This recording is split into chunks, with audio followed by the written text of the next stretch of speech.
It's a very simple thing that someone who doesn't even necessarily have to have a handicap or be impeded by something that you haven't done, such as a sign, can easily get $5,000 out of you. Welcome to the Self Insurance Podcast brought to you by CRMBC. Every week, we're interviewing industry experts, restaurant operators, and brokers to talk about the world of workers' comp self insurance in California.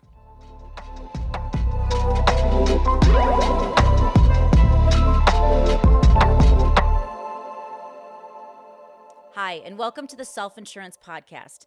My name is Stanley, and I am the CEO and board chair for CRMBC, California's only restaurant workers' comp self insured group.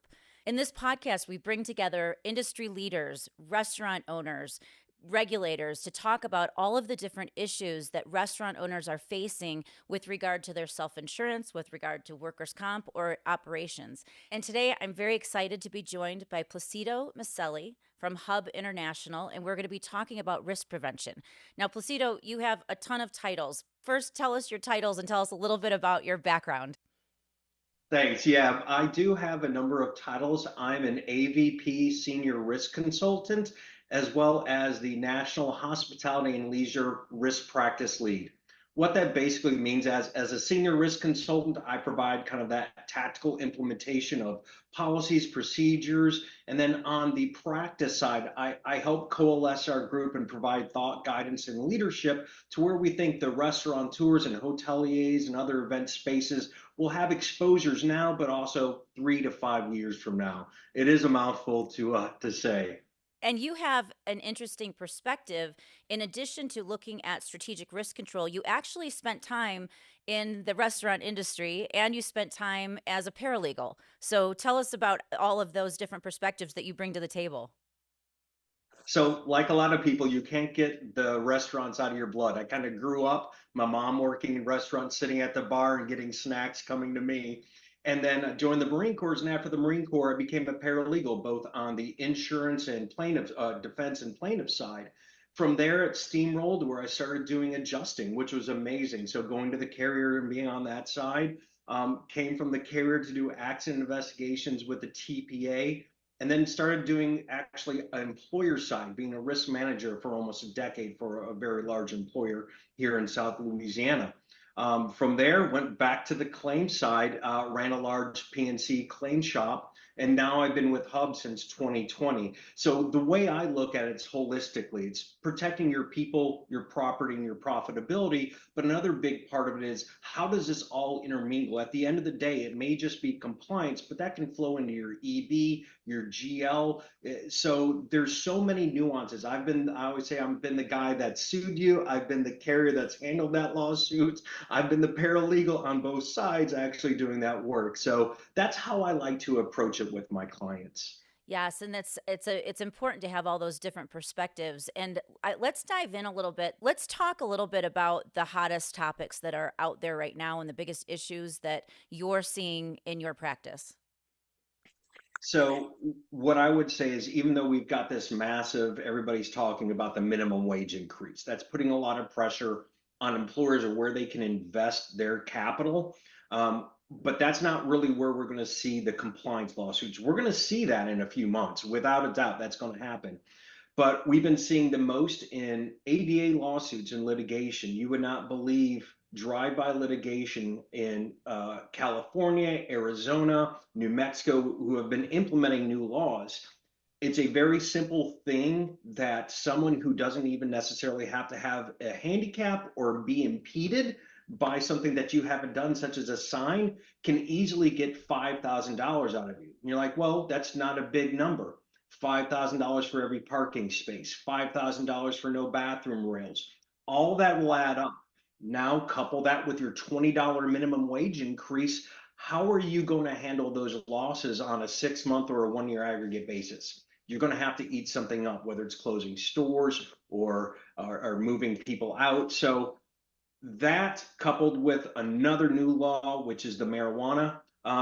We all know it's legal for the most part in California, but there wasn't a way that you could penalize people who may have been smoking off the job. They'd come on the job, they'd be pop positive, they would end up having to be fired. You didn't know if they were intoxicated on a job, and normally that only comes out when there's an incident or whether they're intoxicated before they even come to work. Well, now they have protections in place. So at that moment, you think you have a loss at your work and you're doing the reasonable thing, the responsible thing, sending them to urgent care, getting them going through that positive steps of a urine analysis. Now you have to determine, wait a minute, can I actually do that? Will I impede on some kind of ADA or EEOC issue? Are they now protected by the law and I don't have any recourse? So the training on the front end with reasonable suspicion for drug and alcohol, just as much as it is to keep those bartenders from over serving something, is now really big on the employer because you have to be able to identify somebody truly intoxicated because your defense, as it was before, is not there like it is now. So what are best practices that you would advise restaurant owners to do with regard to this marijuana issue? One, be honest with yourself, be honest with your organization. You have to, one, look at the insurer. What are their requirements? Because you do not want to go outside of that box.